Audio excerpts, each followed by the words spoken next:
RCP Notícias.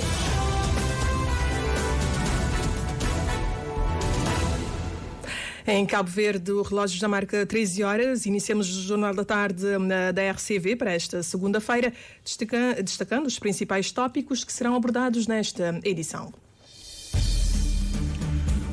Muito boa tarde. Campanha para as eleições presidenciais nos Estados Unidos da América entra numa nova fase com a saída de Joe Biden e eventual confirmação da sua vice como candidata dos democratas. Neste jornal, a análise do ex-presidente da República, Jorge Carlos Fonseca.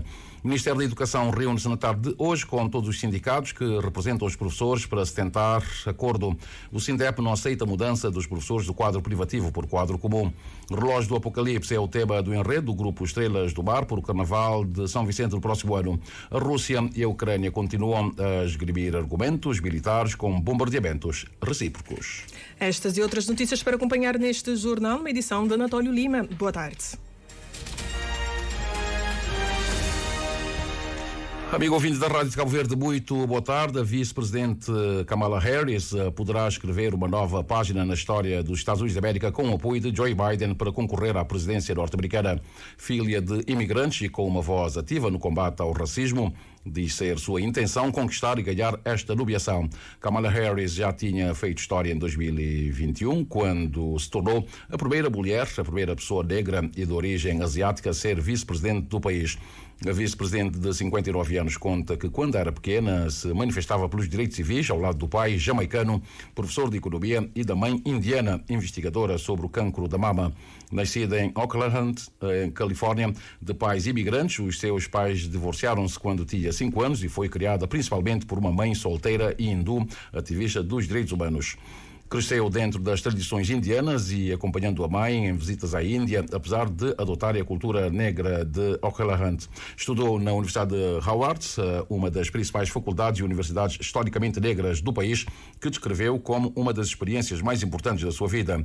Em 2019, atacou duramente Joe Biden por este se ter oposto no passado a uma política de transporte de crianças negras para escolas em distritos brancos com o objetivo de acabar com a segregação racial. Joe Biden, então, a convidou para se juntar a ele, expondo-a aos ataques do seu opositor republicano Donald Trump. Em 2020, o republicano chamou-a de monstro e mulher raivosa, termos que evocam estereótipos racistas sobre as mulheres negras. Apesar do apoio de Joe Biden, ainda não é claro que Kamala Harris será nomeada candidata do Partido Democrata. Os democratas estão no processo de montar um sistema para conduzir a sua votação de nomeação presidencial remotamente antes da convenção do partido que acontece no próximo mês. Segundo um plano apresentado na passada sexta-feira, os delegados receberiam um aviso de 24 horas antes do início da votação e a votação ocorreria por meio de cédulas digitais enviadas por e-mail aos delegados. No entanto, o partido não tomou nenhuma medida para aprovar o plano da reunião de sexta-feira. Ainda não está claro se o partido vai manter o plano da votação remota ou descarta e vai permitir que a votação formal aconteça no plenário da convenção. Sob as regras do partido, os candidatos devem atender a certos requisitos para que seus nomes sejam colocados na nomeação para ser candidato presidencial do partido. Eles devem reunir centenas de assinaturas de delegados, pelo menos 300, mas não mais de 600 de vários estados. Os candidatos também devem atender a uma série de requisitos estabelecidos das regras do Partido Democrata, incluindo que sejam um democrata de boa-fé e que tenham estabelecido apoio substancial para a sua nomeação como candidato democrata para presidente. Embora esta determinação deva ser feita pelo presidente do Comitê Nacional Democrata, o partido ainda não divulgou mais detalhes sobre como os candidatos elegíveis seriam determinados, o que quer dizer então que, em relação ao candidato do Partido Democrata às eleições presidenciais nos Estados Unidos de novembro próximo, tudo pode acontecer, inclusive nada, e Kamala Harris continuar então a passar a ser de facto e de jure a candidata do Partido Republicano. E Jorge Carlos Fonseca, ex-presidente da República, não acredita que a eleição de Donald Trump nas eleições norte-americanas de novembro próximo possa vir a ter um grande impacto em Cabo Verde. Em entrevista ao Jornal da Tarde, o ex-presidente da República lembra que Cabo Verde já se relacionou com uma administração Trump e que as preocupações estratégicas dos Estados Unidos passam por outras coisas. É o relacionamento com a China, é quase do Sul, é relacionamento com a Rússia, de certo modo a relação também que tem com a NATO e com os países da Europa. Evidentemente, nós somos um país que tem um relacionamento histórico, humano e cultural com os Estados Unidos, mas, digamos, a dimensão dos Estados Unidos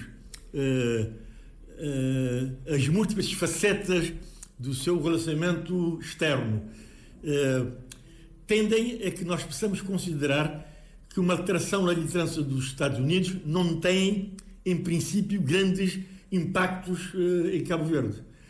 Evidentemente, podem não ser totalmente idênticos. Por exemplo, se nós pensarmos na visão e na perspectiva das políticas de imigração que um ou outro candidato ou um ou outro presidente dos Estados Unidos possa ter, e pode ter alguma influência em relação à presença da nossa comunidade nos Estados Unidos da América. Embora não se assuma um especialista em política norte-americana, Jorge Carlos Fonseca considera que, face à relevância dos Estados Unidos na cena política internacional, não é indiferente o candidato que veio a ser eleito em novembro.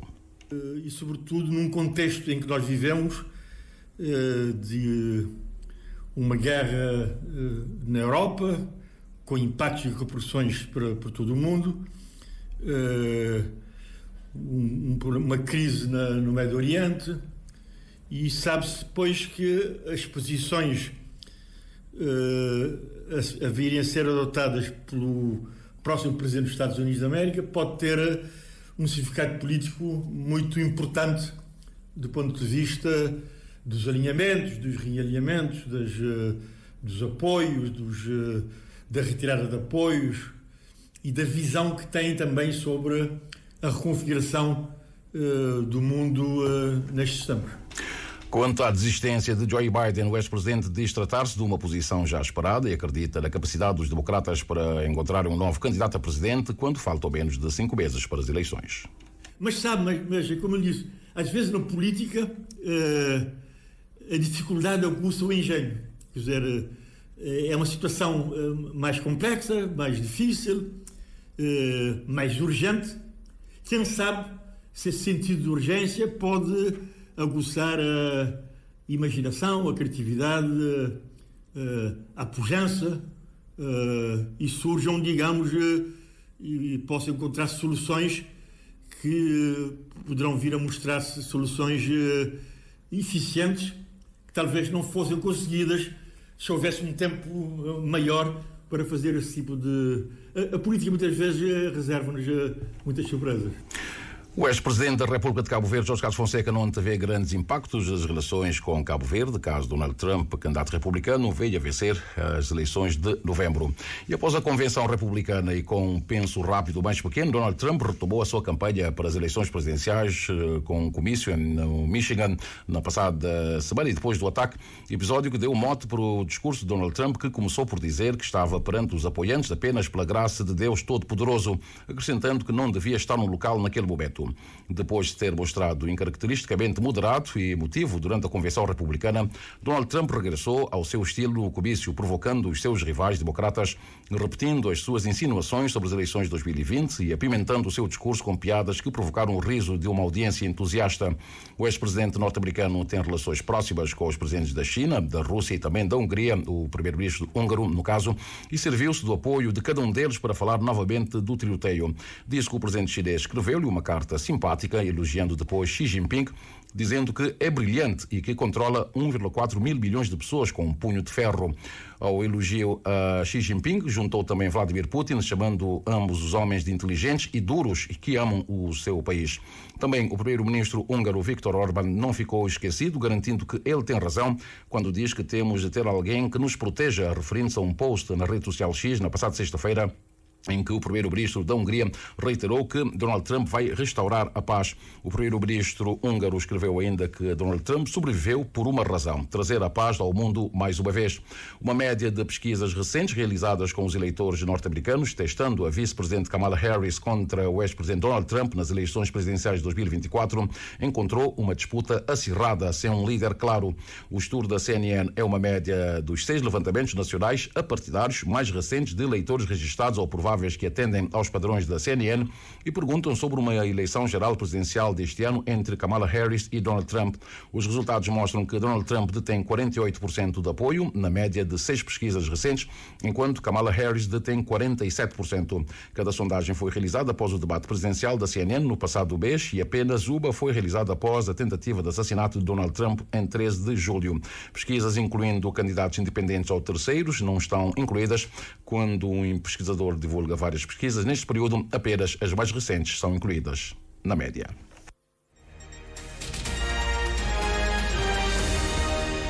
Jornal da Tarde da Rádio Cabo Verde, 13h mais 10. A atualidade nacional, a continuidade e revisão do Estatuto Pessoal Docente, datado de 2015, é uma das propostas que o presidente do Sindicato Nacional dos Professores, SINDEP, quer resolver com o Ministério da Educação. Esta tarde, Jorge Cardoso e demais representantes dos sindicatos que representam os professores vão reunir-se com o Ministro da Educação, Amadeu Cruz.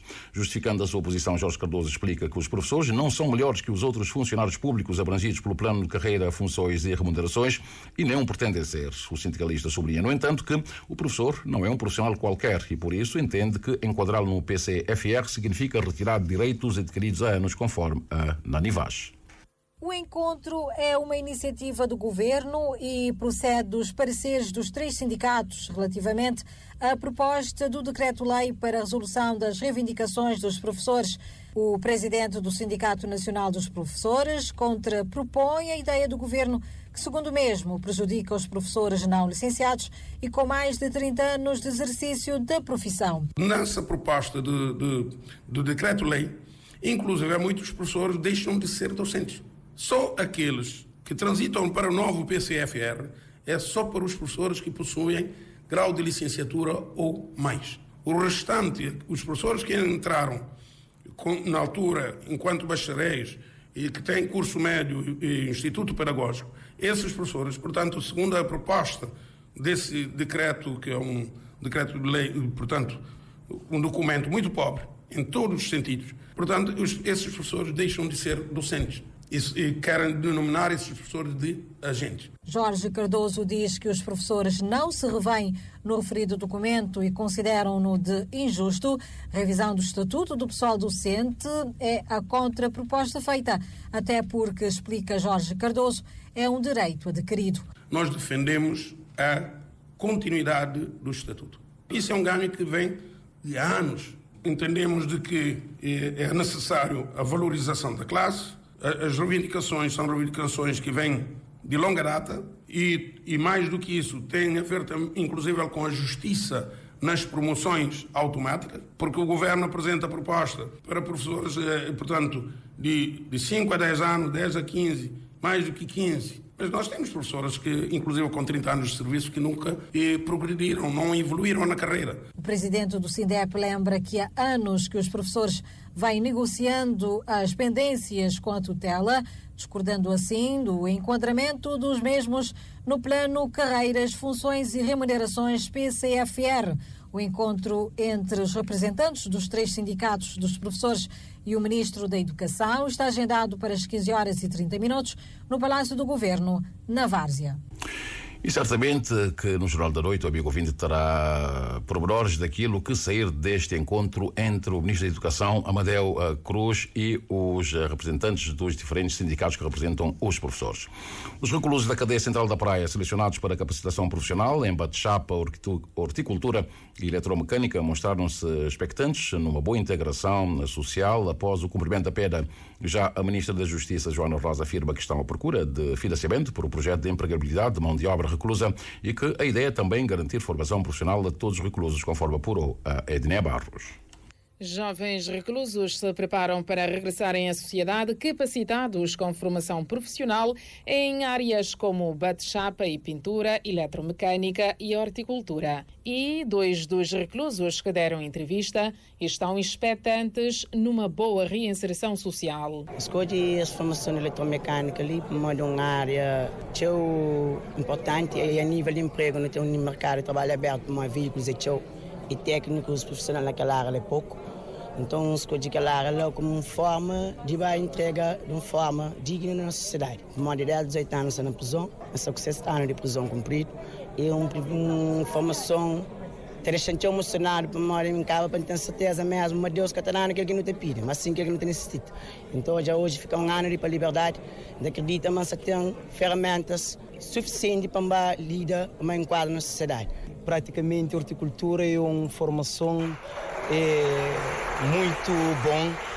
É uma formação sustentável que ajuda com o desenvolvimento e economia do país. Quando regressa para a liberdade, meu plano é para criar meu próprio autoemprego, para poder ter oportunidade para que volte para aquele lugar ali mais e também para levar outros jovens a oportunidade também para ser pessoas diferentes para que cheguem naquele lugar ali, para morar um lugar um bocadinho complicado e difícil mesmo. Uma nova esperança para 74 reclusos de 19 a 46 anos de idade que foram selecionados para 3 ações de formação, frisou o diretor da Cadeia Central da Praia, Mário Pereira. Ele não tem pessoas mesmo que têm talento, que não te espera, que horas que assim ali, aquele talento que você está mostrando a nível interno ali também, já estava a praticar lá fora. Justamente para não evitar aquela taxa de reincidência, para modo nunca querer para alguém voltar mais para a cadeia, para modo cada vez que bem que torna bem, é mais um custo, é mais um problema. A Ministra da Justiça assegura que essa aposta em capacitação tem permitido a redução da reincidência criminal, que, segundo diz, diminuiu de 33% para 21%. Joana Rosa afirma que está-se à procura de financiamento para o projeto de empregabilidade de mão de obra reclusa. Que é um mega projeto que é de empregabilidade de mão de obra reclusa. Andamos à procura de financiamento, já há boas indicações do ponto de vista de financiamento deste projeto. Ao nível da cooperação internacional, vamos poder garantir a formação profissional a todos os reclusos, preparar esses reclusos para a vida fora, mas também trabalhar projetos de reintegração social desses reclusos. Isso quer dizer que vamos fazer um trabalho integrado. Há um trabalho que nós temos estado a fazer que é de sensibilizar essas empresas e eliminar o estigma, porque é um estigma grande pós-cumprimento de pena. Nós partimos de 2018 de 33% de reincidência criminal, hoje já estamos em 21%. Portanto, são ganhos, mas precisamos trabalhar mais, fazer mais. E quanto à convocação da greve dos guardas prisionais, a Ministra da Justiça diz que já não vai acontecer porque tem havido diálogo e consensos. E a ODERF, Organização Desportiva da Ribeira Funda, Ilha do Sal, está assinalando os 50 anos com muitas atividades de cariz desportivo, atividade desportiva, também cultural e social. Ontem, depois de um convívio entre atletas, treinadores e dirigentes, foi entregue à ODERF um conjunto de equipamentos avaliados em mais de 1.000 contos, conforme o Valdemar Almeida. Há 50 anos nascia na Ribeira Funda a conhecida organização desportiva ODERF, depois da ousadia de um grupo de jovens de criar uma associação para ocupar os adolescentes e crianças da zona. Ao longo desses anos, a ODERF cresceu e transformou-se numa organização com um invejado percurso desportivo, cultural e social. A ODERF é dirigida atualmente por uma equipa liderada por Ofélia Monteiro, que orgulhosamente partilha o sucesso do grupo com todos os moradores da Ribeira Funda e com todos os salenses. É um momento, chamamos assim, de grande alegria. É uma honra, chamamos assim, fazer parte desse clube, fazer parte dessa história. Porque o ODERF é um clube que ele nasceu no futebol, depois ele cria handball, não está no xadrez, não está no atletismo e não está, chamamos assim, na área social. Portanto, é um momento de muita alegria, é muita história para ser contada e ao longo de esses 6 meses, chamamos assim, a partir de agora até final de ano, nós também estamos a comemorar estes 50 anos de história junto à nossa comunidade e junto à Ilha de Sal, de uma forma geral.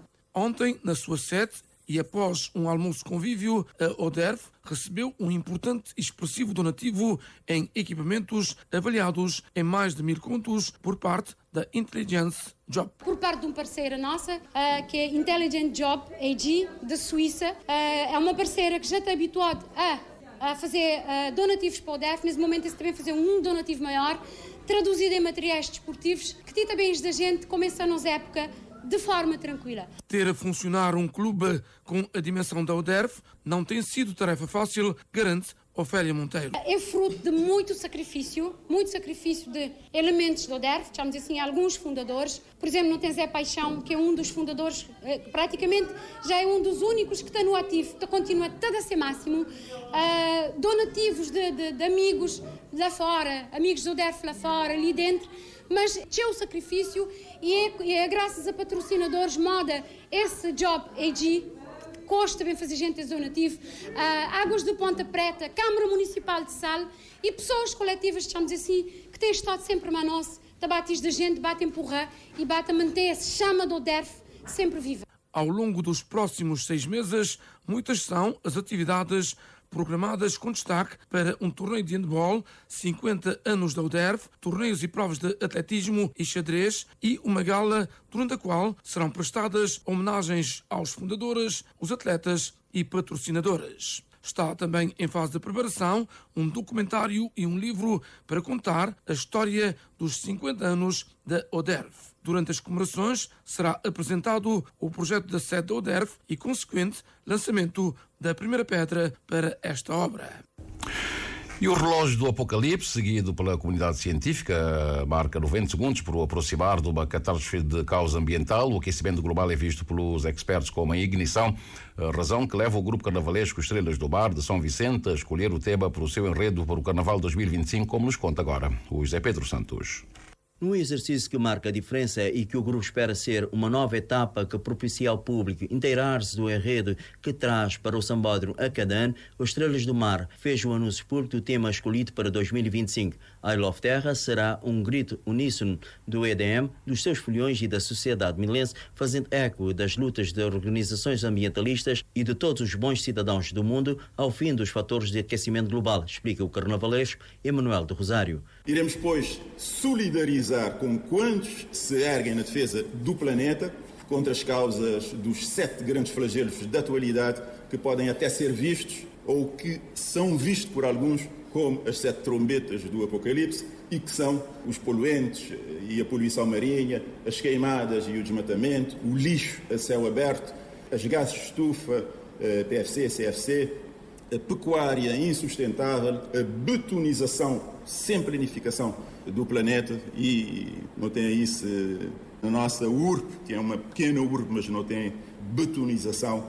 E então o EDM, pela sua consciência ambientalista, vai descer o Sambódromo da Rua de Lisboa, clamando a preservação urgente do planeta. Com um enredo que será materializado por 1.200 foliões, 3 carros alegóricos e uma determinação em apresentar um desfile que possa ser considerado o mais memorável de sempre, no dizer o seu presidente, o Estrelas do Mar inova na sua forma de trabalhar, apostando na devida antecedência, assegura Júlio do Rosário. A partir de hoje, não tem estado mais ativo, que não te considera esse momento pontapé de baliza, então não te bem desenvolver tudo, pelo menos para quando não chegar no mês de novembro, para não estar já com o projeto de construção de queijandores que foi nos apresentado por Emanuel, não tem que começar a trabalhar já, porque para não poder ter tudo enquanto muito bem organizado e para não ter aquele sufoco de um mês antes do Carnaval, está de lita correr atrás, pelo menos um mês antes do Carnaval, nós concentração de esperar que não conseguir ensaios e finalização de que já acabamentos dos andores, mas não creio, é para não começar a construção dos andores no mês de outubro. A complexidade do tema escolhido para o Carnaval 2025 e os propósitos estabelecidos pelos Estrelas do Mar centram-se na conscientização da sociedade no seu todo, que, do ponto de vista do grupo, não deverá deixar a responsabilidade dessa luta apenas na esfera dos decisores políticos. Para isso, quer mobilizar parceiros e esta manhã assinou um protocolo de entendimento com a Biosfera 1, cujo presidente Tommy Mel fala do foco da parceria. Quando a gente está a construir em redes de carnaval, a gente está a utilizar o material, portanto é bom a gente começar a ter consciência do uso e a sustentabilidade desse material, o descarte do material, portanto a gente está a olhar tudo onde depois de carnaval, carros estão por ali para a rua e é peças de arte que vai durar muito tempo, como é feito de material que é barato, digamos assim, portanto acho que vai durar vários anos, mas é material, é obras de arte que podem ser utilizado de uma outra forma. O descarte quando a gente olha nas ruas, abandonado, é coisas que te doem gente, portanto, é coisas que podem bem ser feitas, parceria juntamente com outras instituições para o uso deste material, para ter que ter um fim logo na quarta-feira pós o Carnaval, não é?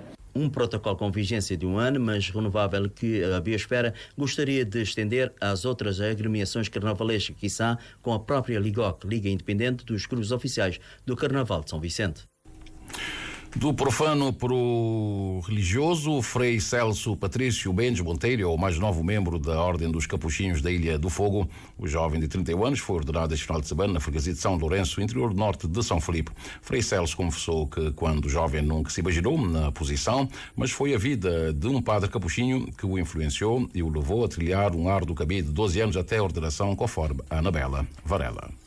Celso Patrício Mendes Monteiro cresceu em Almada, município de São Filipe no Fogo. Quando jovem, sonhava constituir família, ter filhos e levar uma vida semelhante à dos pais. Mas, ao que parece, Deus tinha outros planos para Celso Patrício. Já lá atrás, muitos anos atrás, eu vi num frei que vivia uma vida simples, não? Uma vida sem nada, um jovem, não, que decidiu ser capuchinho. Ele vivia com tanta alegria e essa alegria me contagiou também. Por isso, eu disse a mim mesmo, por que eu não? A partir daí, Celso Monteiro começou a trilhar um longo, árduo, disciplinado e perseverante caminho de 12 anos rumo ao ministério do presbitério. Dom Teodoro Tavares, cabo-verdiano, que é bispo de Ponta de Pedras, Brasil, que celebrou a cerimónia, lembrou que tudo isso só foi possível pela graça de Deus e desejou que o seu ministério seja marcado pela unidade. E a missão de padre é para anunciar a palavra de Deus, para ensinar, transmitir a palavra. Hoje, o Evangelho proclamado está falando, mas Jesus ensina o povo muitas coisas. Tinha muita gente com sede, com vontade de ouvir Jesus. E Jesus, cheio de compaixão, inclusive porque essa perceba, eles eram como ovelha sem pastor.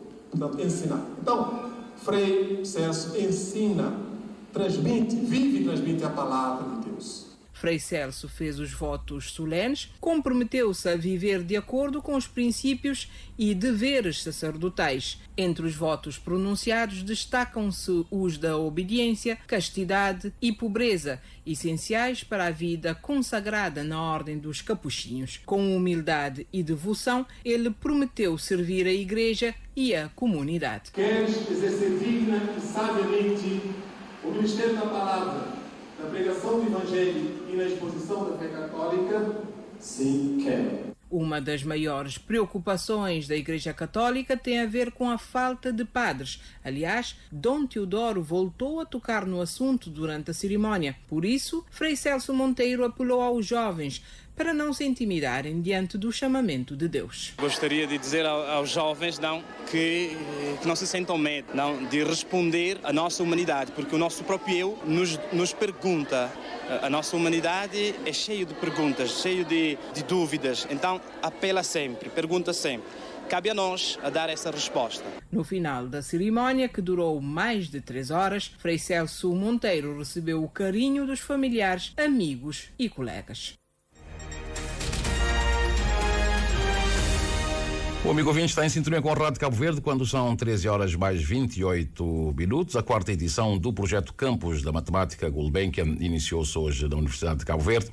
Esta iniciativa visa promover uma abordagem prática e interativa da matemática para estudantes do ensino secundário em Cabo Verde. Nesta etapa, 37 alunos do 11º do nível 2 e também 17 professores das ilhas de Sotavento participaram na 3ª edição e estão envolvidos em atividades diversas. A coordenadora do projeto, Telba Silva, afirma que o campus da Matemática Gulbenkian visa despertar e reforçar o interesse dos jovens pela disciplina, preparando-os para os desafios académicos que vão enfrentar na universidade. E nunca dá por viver sem matemática. Uma vez que nunca dá por viver sem ela, nunca tem como fugir dele. Se não sabe disso, é importante então, nota também passa aquela mensagem para professores, que é importante professores ajuda o estudante a compreender aquele conceito que nota acha que é complexo, que é abstrato. Os professores está desmistificar, está pôr de forma mais simples, de forma mais interativa, mais dinâmica, para que o estudante pode compreender melhor. Então é isso que nós insiste sempre. Por isso nós trabalhamos simultaneamente com professores e estudantes. Para os participantes do projeto, é um momento enriquecedor para o conhecimento e reforço das ideias pela matemática. Segundo a jovem Laura Lopes, o certame é de grande importância, visto que sublinha irá transmitir o que aprendeu aos seus colegas. que esperamos a ser um motivador tanto para aqueles que vêm esse ano quanto para nós que vêm desde o ano passado, e te ajuda a me aprender mais, que te traz aquela coisa de cabeça, mas matemática é um bicho de 7 cabeças, é uma coisa simples que qualquer um pode aprender, basta o esforço. Por seu lado, Wesley Cruz destaca as oportunidades e espera adquirir neste campo os conhecimentos que vão servir de base aos seus estudos do futuro. A minha motivação é principalmente o aprendizado e as oportunidades que temos durante este campus, pois podemos conhecer várias pessoas e agradecemos o nosso conhecimento durante esta semana. A quarta edição do Campus da Matemática Gulbenkian decorre entre os dias 22 a 26 de julho do corrente ano, aqui na praia, nos dias 29 de julho a 2 de agosto do próximo mês de agosto, então, vai decorrer na cidade do Mindelo para 31 alunos do 10º ano do nível 1 das Ilhas do Barlavento. O fim de semana ficou marcado por ataques aéreos das forças ucranianas e russas. Na madrugada de domingo, a Rússia e a Ucrânia trocaram ataques com drones, mísseis, também bombardeamentos vários. Segundo a imprensa estatal russa, pelo menos 2 pessoas foram mortas em ataques ucranianos na região de Donetsk, parcialmente ocupada pela Rússia. Já as autoridades ucranianas disseram que os ataques russos feriram pelo menos 5 pessoas, 3 pessoas na região de Kherson, parcialmente ocupada no sul da Ucrânia, e 2 no nordeste do país, na região de Kharkiv. Ao longo da linha da frente no leste, a Rússia afirmou ter tomado o controle de 2 aldeias, uma na região de Kharkiv e outra na região de Luhansk. A Força Aérea Ucraniana terá abatido 35 dos 39 drones Shahed de fabrico iraniano que a Rússia lançou durante a madrugada de domingo. A Rússia lançou também 3 mísseis balísticos Iskander-M e 2 mísseis de cruzeiro, segundo a mesma fonte. Estes últimos não atingiram os alvos devido às contramedidas da Ucrânia, segundo anunciou a Força Aérea do país. O Ministério Russo da Defesa afirmou também, no sábado, ter abatido 26 drones ucranianos sobre a região de Rostov, no sul da Rússia, e a várias centenas de quilómetros da linha da frente. Já temos 13 horas mais a 31 minutos e meio. Vejamos agora como é que está o movimento aéreo e marítimo do arquipélago. Para já, o que posso adiantar ao amigo ouvinte é que já deve chegar daqui a mais algumas horas o aparelho da TACV, que vem de Charles de Gaulle, na França, e deve aterrar em São Vicente quando forem 2 horas mais 47 minutos o voo da TACV, que vai para São Pedro. De São Pedro partiu o aparelho da TAP que vai para Lisboa, com chegada prevista às 5 horas e 59 minutos, horário de Portugal, e um outro aparelho da TAP partiu da Praia, vai também para Lisboa, com chegada prevista quando forem 6 horas mais 38 minutos. Já saiu da Ilha do Sal o aparelho da TUI que vai para Frankfurt, com chegada prevista às 9h58 na Lebeia, e na Ilha de São Vicente está a chegar neste momento o aparelho da TACV, o ATR, que fez a ligação entre São Nicolau e São Vicente, com chegada prevista dentro de 3 minutos sensivelmente. Já partiu da praia um voo, mas parece que é da DHL, portanto é um voo cargueiro, não tem muita relevância, e pela via marítima temos neste momento o Dom Tututa, que está muito perto do porto de Tarrafal, dentro de sensivelmente 20 minutos. Citando, o Dom Tututa deverá estar atracado no porto de Tarrafal, em São Nicolau, não da Palmeira, Tarrafal em São Nicolau. E o Criolla está neste momento na Ilha Brava, acabou de chegar ao porto de Furna, deve fazer o percurso inverso daqui a pouco para ir para Val dos Cavaleiros e depois chegar aqui ao Porto da Praia no início, por volta das 20 horas. Por falar em praia e também a Porto, faremos agora do movimento das marés, bem como que nos dizem as tabelas solunares em relação aos melhores momentos para pesca, para além de outras informações. Por hoje, segunda-feira, 22 de julho, o sol despontou às 6 horas 14 minutos e 26 segundos. O pôr do sol será às 19 horas 6 minutos e 37 segundos. A Lua encontra-se na fase gibosa minguante, começou o dia visível do céu, e o ocaso lunar aconteceu às 7 horas e 12 minutos pelo sudoeste. A Lua volta a sair pelo sudeste quando forem 20 horas e 27 minutos. A primeira baixa-mar do dia aconteceu às 0 horas e 40 minutos e a seguinte aconteceu há instantes, às 13 horas e 22 minutos, pelo que a maré neste momento está baixa. A primeira pré-bar do dia aconteceu às 4 horas e 4 minutos e a seguinte às 16 horas e 20 minutos. Os dados apontam que hoje pode ser um excelente dia para pescar, sendo o melhor momento, este momento, até às 14 horas e 49 minutos. Aproveite. Amanhã, terça-feira, a primeira baixa-mar acontece a 1 hora e 22 minutos e a seguinte será às 14 horas e 5 minutos. E a primeira pré-bar aconteceu às 7 horas e 40, vai acontecer às 7 horas e 48 minutos e a seguinte será às 20 horas e 12 minutos. Em relação à pesca, amanhã, terça-feira, pode ser um bom dia, sendo os melhores momentos da 1 hora e 20 minutos até às 13h20, portanto, da madrugada, ou então mira das 13 horas e 43 minutos até às 15 horas e 43 minutos. 13 horas e 34 minutos. Recordemos os títulos. Dissemos que a campanha para as eleições presidenciais nos Estados Unidos da América entra numa nova fase com a saída de Joe Biden e eventual confirmação da sua vice como candidata dos democratas. Também ouvimos a posição do ex-presidente da República, Jorge Carlos Fonseca. O Ministério da Educação reúne-se na tarde de hoje com todos os sindicatos que representam os professores para se tentar um acordo. O SINDEP não aceita a mudança dos professores do quadro privativo para o quadro comum. O relógio do Apocalipse é o tema do enredo do grupo Estrelas do Bar para o Carnaval em São Vicente do próximo ano. A Rússia e a Ucrânia continuam a esgrimir argumentos militares com bombardeamentos recíprocos. Foram as notícias com Anatólio Lima nesta edição do jornal, na edição do Jornal da Tarde para esta segunda-feira. Às 14 teremos a repetição dos títulos com a Edneia Barros.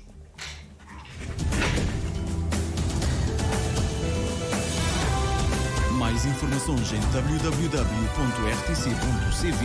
e na aplicação RTC Mobile.